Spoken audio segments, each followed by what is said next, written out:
Alors les reins sont des organes profonds, difficiles d'accès, dont il faut connaître les rapports.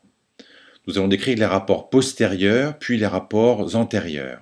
Sur ce schéma que nous avons précédemment décrit, nous allons reprendre le ligament arqué médian qui constitue une des zones d'amarrage du diaphragme que nous allons reporter sur ce schéma et qui nous servira donc de lien entre ces deux schémas.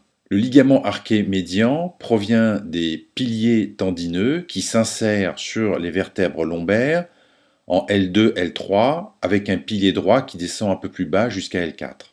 De ces piliers d'insertion va naître le ligament arqué médian qui va former une boucle entourant l'aorte. C'est en passant sous le ligament arqué médian que l'aorte thoracique devient aorte abdominale. Nous avons ensuite un système d'arcades tendineuses, dont la première est le ligament arqué médial ou arcade du muscle psoas, qui s'insère sur la vertèbre L2 et se poursuit sur le processus transverse de L1.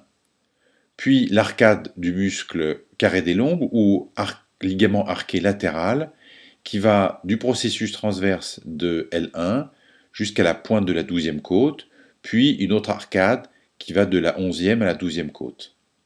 Nous avons les mêmes arcades de chaque côté, et ce sont de ces éléments tendineux que naissent les fibres musculaires du diaphragme qui vont s'insérer en avant sur le centre tendineux du diaphragme qui a été ici récliné vers le haut, permettant de voir l'orifice de la veine cave inférieure se projetant en regard de la vertèbre T9 et l'orifice œsophagien se poursuivant par l'estomac. Vous avez ici la projection des deux reins avec, je vous le rappelle, une demi-vertèbre de décalage. Et nous allons maintenant pouvoir comprendre les rapports postérieurs du rein, qui est un organe dit thoraco-abdominal. En effet, en arrière du rein se trouve le muscle diaphragme qui forme sa coupole, et du côté gauche du schéma, les fibres musculaires ont été retirées, ce qui nous permet de voir la plèvre pariétale entourant le poumon, puis, encore en arrière, les côtes.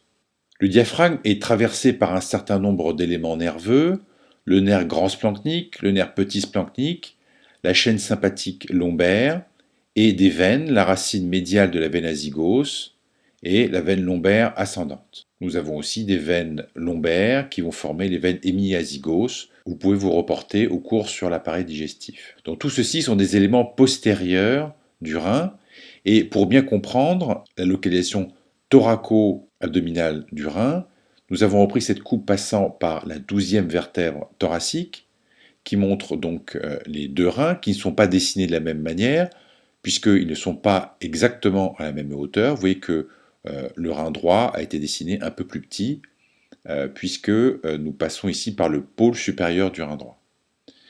Le rein est entouré d'une loge que nous avons évoquée précédemment, une loge fibreuse avec un fascia rétro-rénal et un fascia pré-rénal qui vont entourer le rein et du tissu adipeux, formant donc la loge graisseuse du rein. Nous avons la même chose de l'autre côté. Voici les deux glandes suprarénales qui sont dans une loge fibreuse qui est à part et distincte. En arrière de chaque rein, eh bien, nous avons le muscle diaphragme, représenté ici de la même couleur que sur ce schéma.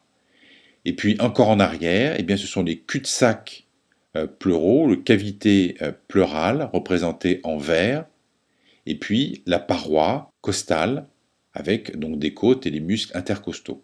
Vous voyez que les deux reins sont à peu près au même niveau que le bord antérieur de la vertèbre. Ils occupent la région rétropéritonéale latérale de chaque côté, et la région rétropéritonéale médiane étant occupée par les gros vaisseaux, l'aorte thoracique ici qui devient aorte abdominale après être passée en dessous du ligament arqué médian dont nous avons sectionné ici les deux jambages, comme ceci. Nous avons la naissance du tronc cœliaque avec les ganglions semi-lunaires de chaque côté. La veine cave inférieure, elle, est dans la cavité abdominale. Elle rejoint la cavité thoracique plus haut, en T9, donc on la représente ici de l'autre côté du diaphragme. Enfin, nous reconnaissons quelques éléments vus sur ce schéma, en particulier les chaînes sympathiques et les nerfs petits et grands splanchniques.